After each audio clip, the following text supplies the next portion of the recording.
our wonderful microphone. Hello and welcome to SeriesTalk Live from the Region 2 Conference here in Birmingham, Alabama, hosted by UAB. I'm David Peters from Florida State University. And I'm Marty Dempsey from the University of Florida. Hey, we're happy to have you here today, and also we're happy to have a group of people watching us. We have an audience. The audience cam is ready to go. There they are right there, live. That's kind of exciting. I wouldn't call them fans yet, but they're curious onlookers, and we are so glad that they are watching us today. They'll be involved a little bit later, as this is going to feel like a PTI, I think. We've got a rundown segment here at the start. We will have some interviews midway through. We've got a big finish. We've got some audience participation as well. So look forward to that over the next 45 minutes or so on SeriesTalk Live, the very first SeriesTalk Live. But Marty, we've been doing this for a while. We've had a few on tape. Yeah, absolutely. As a reminder, all of these are broadcasted live on YouTube. We have 6 or 7 episodes now that we premiered back in May was our first episode. Again, today you can expect those updates and interviews, so we look forward to get going. SeriesTalk was really created for a couple of different reasons. The first one was to promote some communication and some transparency about what is happening around the championship series. There's so many things that we get involved with that our members, the folks out in the crowd, and the folks that are listening at home, they want to know what's going on in the behind the scenes. So we want to communicate that important information, provide that transparency, but most of all, have a little bit of fun with it. Yeah, it's been fun so far. We hope it'll be fun today. If you have questions throughout the day, we're looking at the Twitter too. Somehow we're doing all of that up here as well. So hashtag SeriesTalk Live, and that includes our audience as well, because you'll be watching this on tape. So you can tweet us, but that won't work. So in the audience, if you'll tweet us at hashtag SeriesTalk Live or at NIRSA Champ, those are the two places. Either of those, we're going to look for some Q&A at the very end as we have time available. So that's our goal for today. But we first wanted to talk about one thing that's been on our minds since this summer, but even before that, and that is Series 2.0, kind of the next iteration of where the NIRSA Championship Series hopes to go as we kind of reset some things and look to prioritize how we can make the series better. And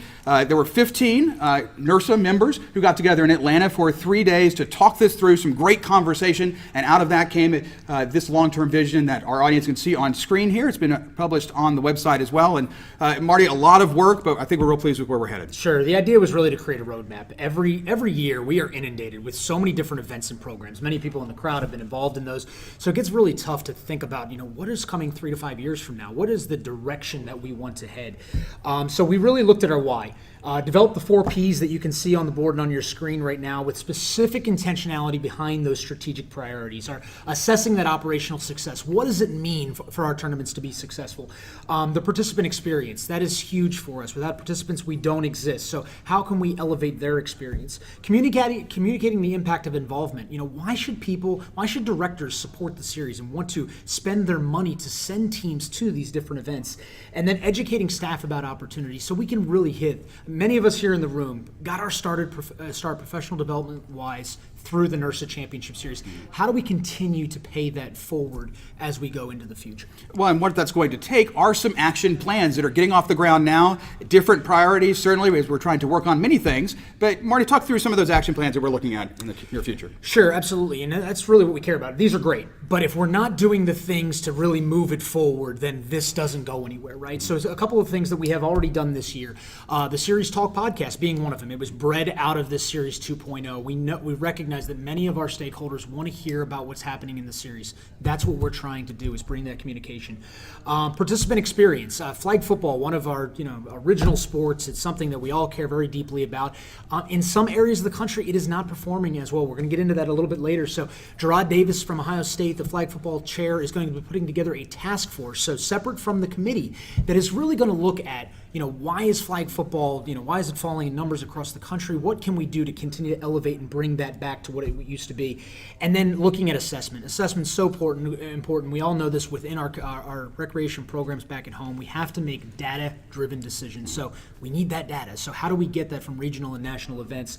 And that goes into the impact of involvement as well as our operational success. Yeah, we've got so many people here in the room that have a lot of that great knowledge of the series in their minds, just the history that we have going on. And so I think one of those projects in assessment is certainly to talk to people and write those things down so that we don't lose those as people move along here in the profession.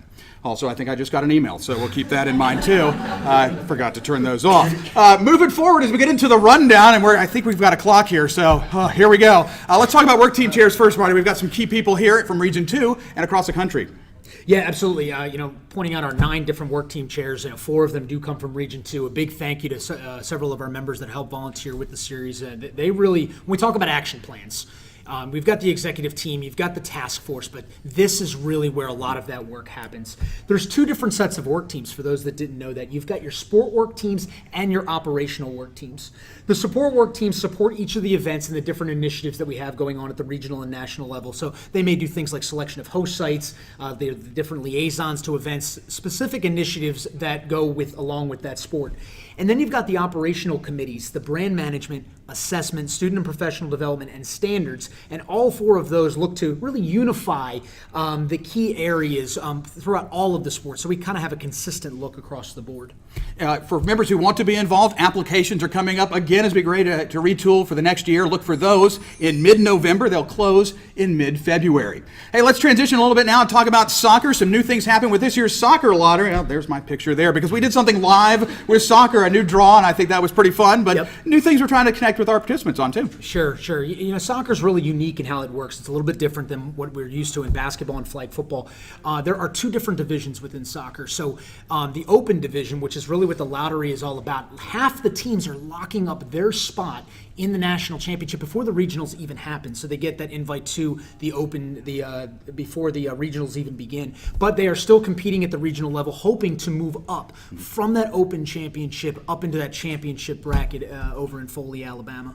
130 teams this year applied for an open spot. 48 were picked, at least during our lottery draw earlier this year, and we have a whole bunch of other spots that were qualified for the championship division through the regional tournaments and other ways of qualifying in each region. A little bit different, but the brackets will be set. We hope to have another podcast from SeriesTalk to preview the national championships, which are coming up in Foley, Alabama, right around the corner. Let's talk, though, a little bit more about those soccer regionals. Yeah, as we mentioned, Dave, the series has been very busy with actually 12 different regional tournaments, 6 for the men and 6 for the women over the last couple of weekends. Check out what happened in Region 1. There was a lot of rain that happened that actually made the fields unplayable. We got creative as a NIRSA group, as we always do. So this is actually a video of Penn State with their tournament life on the line. They went to a double elimination penalty kick tournament to decide some brackets. So again, it was a creative way of doing it. Penn State actually went on to win it, to advance to the national tournament. Region 5 moved out of Colorado this year. They were in Iowa, so we're trying to get the sites spread around the country quite a bit, even with regional soccer. They welcome back the women division at the regional for the first time in 7 years, so certainly glad that Region 5 is having some good success there with their soccer. Also back here in Region 2, congratulations to North Carolina, the women, and Virginia Tech, the men. Both schools locked up their bids for the national tournament with those wins this past weekend up in North Carolina. So as you mentioned, Dave, we'll be setting the rest of the field here coming this week. All of the regionals are now completed, so look for a lot more information. We're in Alabama now, not to cut you off, but we're going to Foley, Alabama, down on the Gulf Coast, right near Gulf Shores, for the national tournament in late November, right after Thanksgiving for this year's tournament. It's going to be another good one. Sure, absolutely. We want to give a huge shout out to the leadership team that works really all year round when it comes to soccer and elevating that within the series. That includes Laura Thomas, who's here with us today here at the regional conference, Chris McAlpine, Danny Feitel, Christy Lewandowski, Phil Carter, Kevin Maurer, and Eric Jakey to the team as well. Soccer, again, works a little bit different than flag and basketball. The 2 different divisions that we had talked about, the 12 different regionals playing into those 96 teams. I mean, a huge tournament, our biggest national tournament, where we have 96 total sport clubs in 2 separate brackets. One thing that is also unique to the soccer program is the officiating program. We are excited to bring on Eric Jakey from the University of Wisconsin-Madison. I know a lot of our members have talked about, whether or not we're using student officials, and we're going to get into that a little bit later on as well. But Eric Jakey is going to really help us lead us into a new era. We continue to expand the use of NIRSA student officials through that mentorship program that we have. That's a lovely little chime we've got going on. It's much softer than that ding that they've got on that other show we're trying to mimic right now. We're also halftime here on this for tennis. The Fall Invitational was just held as our partnership with the USTA, leading up to Tennis on Campus Nationals in the spring, but some good success for Region 2 teams this fall. Yeah, Region 2 hosted that Cary, North Carolina tournament at the beginning of October. They had 48 different teams, but all 4 semifinalists, even though it was a nationwide tournament, did come from Region 2. University of Georgia beat Miami, and UF topped NC State in the semifinals, and Georgia beat the Gators 28-20 in the finals to take home the Carey Crown. Seemed to happen in the football field recently, too. But moving on, we turn our attention to one of our great members in Sarafine and the Distinguished Service Award that was awarded for the first time last year, and it's time to think about our next award recipient. Yeah, Sarah meant so much to the series. Many things to many people here in the room. Of course, Georgia Southern being right here in Region 2, where Sarah really, created quite a legacy for her. She embodied all the positive things that the series is about, and to honor her legacy, NIRSA created the Sarafine Distinguished Service Award, which celebrates the dedication of a NIRSA Championship Series volunteer who has embodied the spirit of Sarafine exhibited by their commitment to the series through years of service to the NIRSA Services Corporation. Last year's winner, Dan Haslett, from right here in Region 2 over at Georgia Tech. Dan led our series as the first chair back at, Series 1.0 when it came on board in 2006 and has recently served as part of our task force this past year. So if you have a colleague you believe should be honored with this award, make sure you get that nomination in. They're due by November 15th. So right around the corner, be thinking of getting that application into the NIRSA headquarters. All right, football David's time. Flag regional season. Swamp Bowl kicked off 4 different regionals that are being hosted within Region 2. At Swamp Bowl this year, there were 44 different teams across 6 different divisions. As Swamp Bowl has recently incorporated a girls' high school division. It's a certified sport in the state of Florida, as well as their continued partnership with Special Olympics and the Unified Sports Division, and a new open division that they tried out this year. This was the 31st year of the tournament. Big shout out to Tom Giles, who I believe is in the crowd somewhere out there. He was this year's tournament director, ran a really great event, as the folks there do. Congratulations to FAMU, to UF, and to Valdosta State, who took home the 3 collegiate titles to earn their automatic bid to the national tournament. A couple of those defending national champions with the UF women and the Valdosta State co-rec teams. We look forward to seeing them along with FAMU, who used to be Bread Up, and now they're Cheesums. And so if you see their uniforms, they all have a different cheese on the back. So it was Feta to Gouda for the touchdown over there this year at the Swamp Bowl. We were good to have them. Also, congratulations to a number of our officials from our region who received bids. They include Benjamin Crane from Kentucky, Rory Sullivan from USF, Daniel Candle from UCF, and Tyler Reeves from Georgia Southern. How about more than just Swamp Bowl? There are other regionals coming up here in Region 2. Yeah, Swamp Bowl, obviously not the only regional here. You can look forward to several others. Western Kentucky coming up November 16th through the 18th. UNC Wilmington, as well as Southern Miss, being hosted November 30th through December the 2nd. These sites are still accepting entries, so please get behind that. Send your teams over to those 3 sites. Hopefully we can take on this challenge of supporting the series of that. That's really what we have to do individually with our universities, of getting teams to these tournaments, because again, they are our lifeblood. I think we are all disappointed in what happened up at Region 3 this year, where there are no flag regionals. It's certainly not, it just has had some cancellations over the last couple of years. And so right now, it's just, they are normally very active in a lot of other things when it comes to things in the Midwest, but we are finding ways to spring some life back into the Midwest when it comes to Region 3 flag football. Keep an eye on that, and we will be headed after that down to Pensacola, the 10th year down there, the last turn at Pensacola. We look forward to our colleagues at UWF hosting another great tournament coming up in the first weekend of January. Yeah, really a huge shout out, and they're in the room as well. UWF has been such an amazing host for years. I know they stepped in when Hurricane Katrina came in and unfortunately hit Louisiana over a decade ago. That was actually when I was an official at the national tournament, so going there, and they have continued really a decade-long successful run of hosting that national tournament. So we really appreciate to them with coming out for that. So yeah, if you are not in Pensacola, well, join us online, because if you're here listening to us talk, we'll talk again, but for 6 straight hours as part of our championship coverage on the Sunday of the championships. We'll have all 4 championship games. Marty and I there trying to at least impart some knowledge, or just watch the good football. It's probably better than that. So that's all coming up in not late December, early January. It's that first weekend down in Pensacola. You can follow us online at NIRSAplay.com. That's where you would go for information about everything that's happening in flag football this fall, as well as the national tournament. One other person who's making their last appearance at the Nationals is Bradley Petty. it's definitely a year of transitions at the national tournament. This will mark the last for Bradley Petty. Bradley, again, has been involved with the tournament since the early 1990s when he was there as an official, and he's been the tournament director, the officials tournament director for over a decade now. He's a Hall of Famer himself. For those that have interacted with Bradley, you know that he's gotten teams, he's gotten officials, he's gotten staff, he's been a mentor to so many. He's really put Angelo State on the map. I mean, they've been a powerhouse within flag football for a long time, and that really all starts with Bradley Petty. So this year we're going to be calling out for some different people to shout him out, to share some great Bradley stories as we go into his final year. And certainly we have Kurt Clear, Jason Gant will be stepping forward in the coming years. They've been assisting him for a number of years, and they'll be moving up the ranks and continuing to lead that group. But Bradley, motivational for all of us, whether they are, I watched on videotape. If you don't remember our old NIRSA videotape, the VHS version, featured Bradley Petty, and he has been such a force for so many years. We're going to be celebrating him coming up this year. We are going somewhere else, though. We talked about Pensacola's last year. We're headed to Texas for 2020 NIRSA flag football and out to Round Rock. I'm very excited. This is a great place. Yeah, absolutely. And it was a really competitive process this year. We actually had several schools from Region 2 that were interested. It's been, really it's switched between Texas and Florida for many years. So we knew that it was going to be successful, so it was a great problem to have. What really enticed us about Round Rock is, again, not moving out to Texas for the first time since College Station hosted earlier this decade. So that was kind of a new scene for us. It's a huge facility, as you can see here. They're really set up for big events. They're used to running this. It's actually going to be co-hosted by three different universities that are getting get involved. So the possibilities certainly out there are extensive, and we are excited to be moving to Round Rock after one more great year at Pensacola. Going to be fun. Round Rock just north of Austin, Texas. So we look forward to going there in 2020. How can you be involved in flag football, though? Well, we've got a whole bunch of new positions. Some great work has been done by that group. Marty, tell us about some of the work that Mark Comer has been able to do. Sure, yeah. Mark Comer was the outgoing chair just last year, and him and his work team, for those that served on that, really looked at our flag football position descriptions and how are we selecting people at the national tournaments, and how long do they stay on? How does it match some of the other sports? So really want to shout out Mark and his group because they took a really good look to provide some consistency, but also to make sure that it worked for the sport of flag football, because that was really important as well.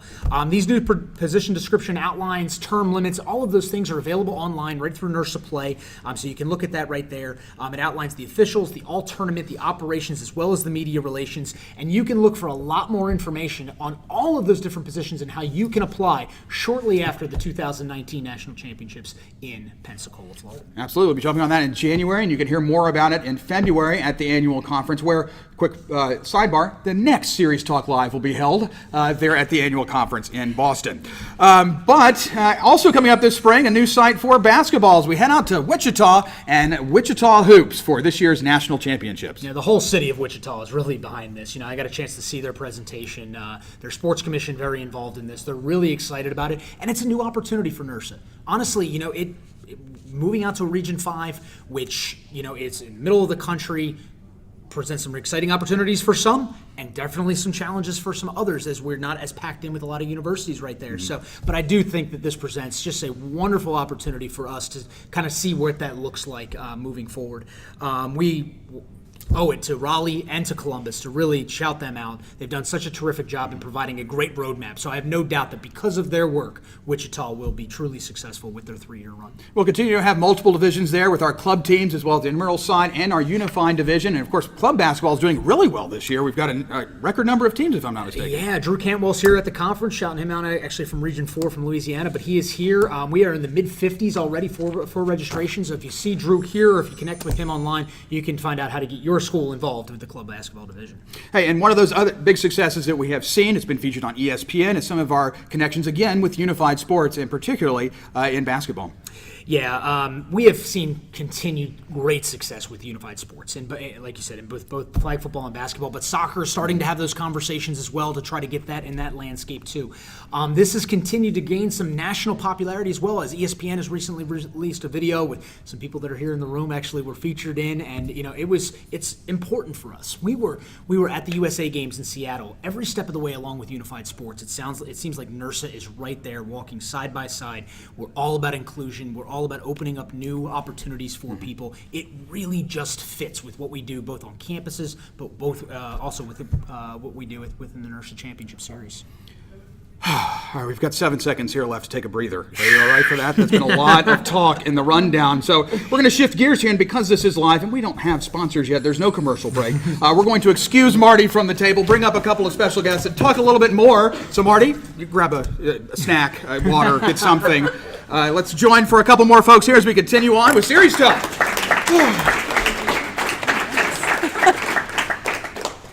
welcome our special guests. Hello, ladies. We're going to keep. Are we timed as well? I think we took the clock off, so that's Okay, good. that was You don't have to talk as fast as we just did for the last We'll try not 15 to. minutes or so. But Amanda and Brooke are here. Amanda Albert from the University of Mississippi. Brooke Cochran from University of Florida. Spent some time over in Arkansas, too. So you were just over the border, but welcome to Region 2. Welcome back. glad to be back. Glad to have you here. And ladies, you're both very involved in a lot of the different things that we do with this series. And so, Amanda, I wanted to start with you and talk a little bit more about basketball, your work on the work team and how that relationship is built with Special Olympics.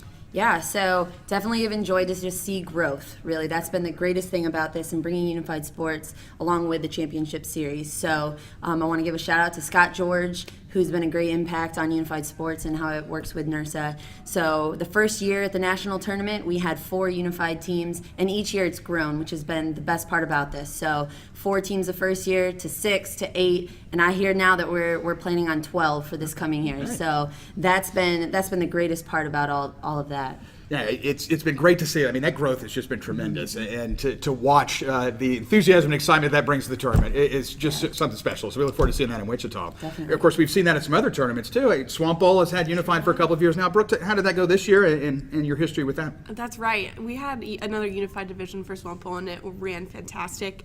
We had 4 teams this year that represented the state of Florida, but also North Carolina, that had an all-traditional team that came down to see us that ran really well. How well that ran came in part a lot because of our regional coordinators and state directors of Special Olympics that are really wanting to come to our tournaments, see our world of campus recreation, and just as we network at all of the tournaments, they're wanting to do the same things, figure out what works best for us and what can work for them. But it's also great exposure for everyone that comes to the tournaments that might not have unified on their campus yet, but it's a great place to be able to start that conversation for them too. And so we've got great resources here at NIRSA, of course, you two, along with others who could certainly help us with Unified. So questions, send them on in, talk to folks here at the regional, and we'll be able to kind of set you on the standard for that. Mm-hmm. Basketball-wise, though, we have a lot of regionals this year. I think we hit a record with 13. Mm-hmm. That's pretty exciting. Yes, definitely exciting. We had a lot of applications come in, so I serve as a member of the basketball work team.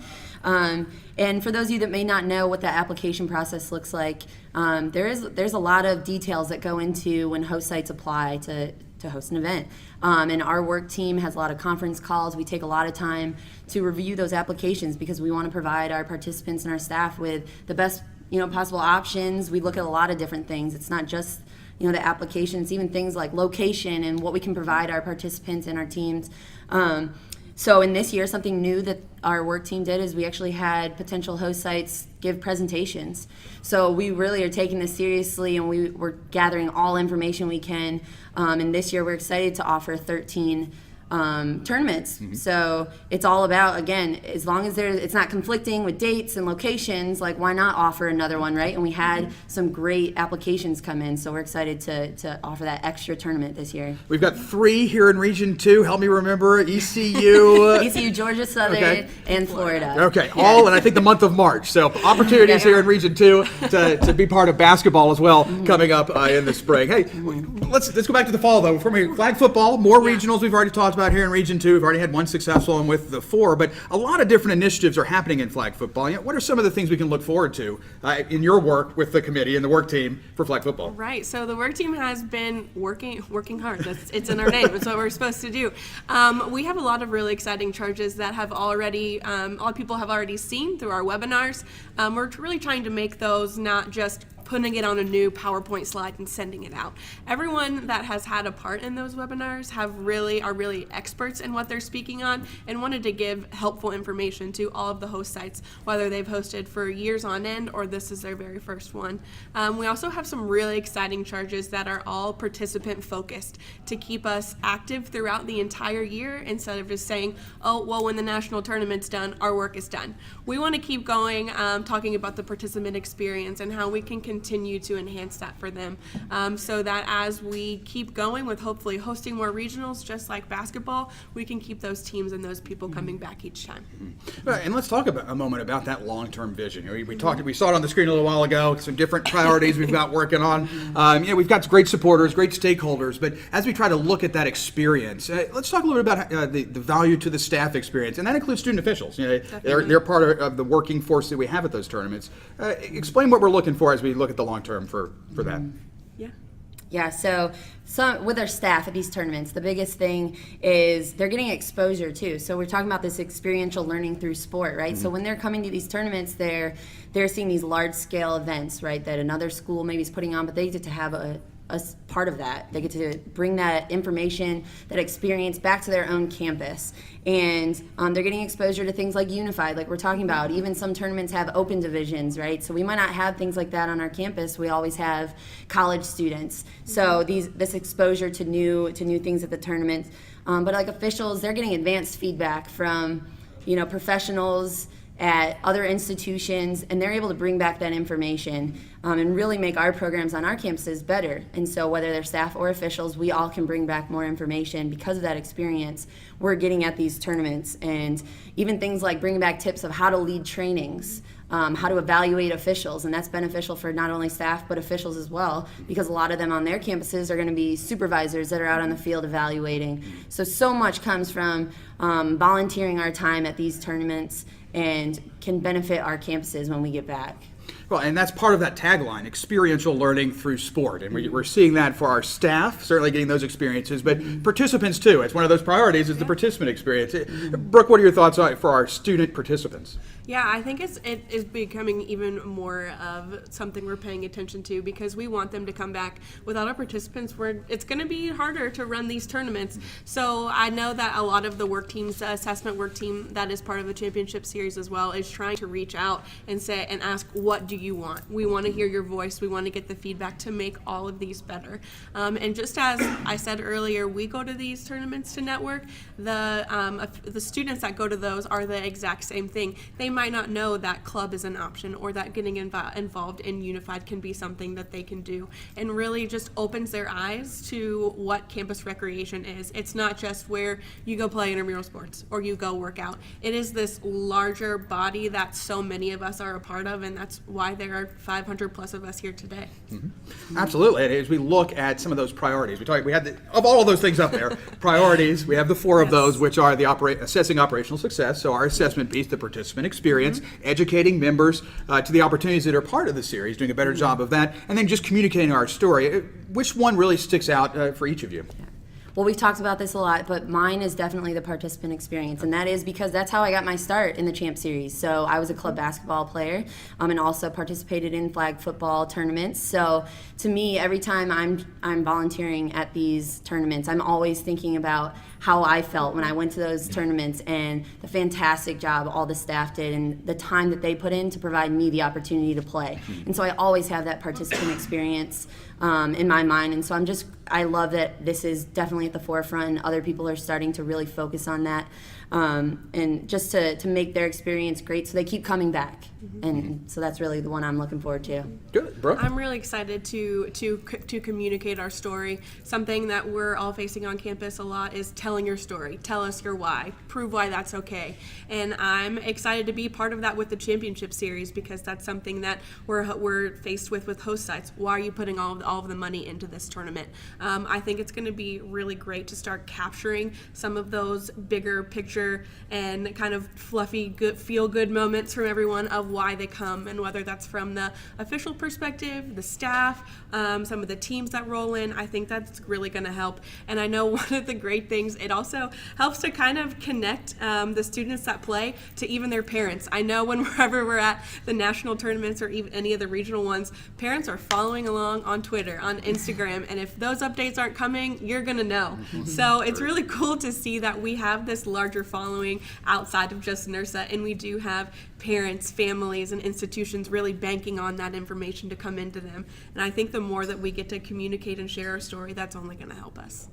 And this has been super helpful. A round of applause for these great NIRSA leaders, Amanda and Brooke. Thanks for joining us. Yeah. All right, folks. Well, some quick topics to hit as part of the Big Finish today. We are excited to announce that Gatorade has come on as a sponsor for most of our basketball regionals back in the spring of 2018, and all of our flag regionals in 2018. They have provided some promo items, some materials, and then a stipend to each one of those regionals. So I know sponsorships come quite a bit. We do have a partnership with Riddle and Bloom that they've hired, that NIRSA has hired out to look at potential sponsors across the board. So that often comes up. up quite a bit. It is a huge topic around there. Certainly looking and finding where the right fits are within our series. But big shout out to Gatorade, who has stepped up and has really helped out with our regionals, both basketball and for flag. Our official development fund. Many of you have heard about that, as that has been a big campaign over the last couple of years. Update with that, it is going well, and we have dispersed some funds out to help with both the flag football and the basketball nationals for this year to really help out with officials, and that really helps out in two different ways. One, it helps us continue to be able to bring on great clinicians, great guest speakers, adding some different swag into our officials, but then also it helps keep that off of the participants' back.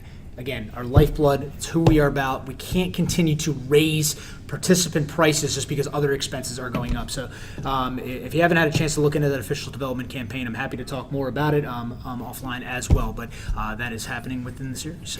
Opportunities we've already talked about to volunteer. There are those important dates on the screen. You'll see that the basketball regional staff is open now for another couple days through November the 16th. We've got executive team opportunities and committee chairs we talked about. That opens up next week and runs through February. Basketball staffing opportunities are in December, and they will close in January, or at least for regional officials, varies by the tournament site. So if you're interested in volunteering, make sure you take advantage of these opportunities. You can find all of those applications on NIRSAplay.com or at NIRSA.org/series. Either one should get you there. We'll be back for more of Series Talk Live at the annual conference in Boston in February. We're on the last day of the conference, so we hope you'll come for that. If you want to see this live again, we will also do some more taping. We, of course, will have that preview show for the soccer championships. We'll cover the flag football championships in December, and if there's other things we need to talk about, we'll just throw something else together, because that's what we're doing, bringing information to all of you through Series Talk. One question I saw was the forecast, so quickly here in Birmingham tonight, looks good. Overnight lows around 53. Tomorrow,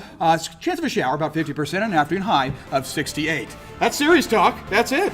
Marty, I'm Dave. Thanks for joining us. Thanks for being here.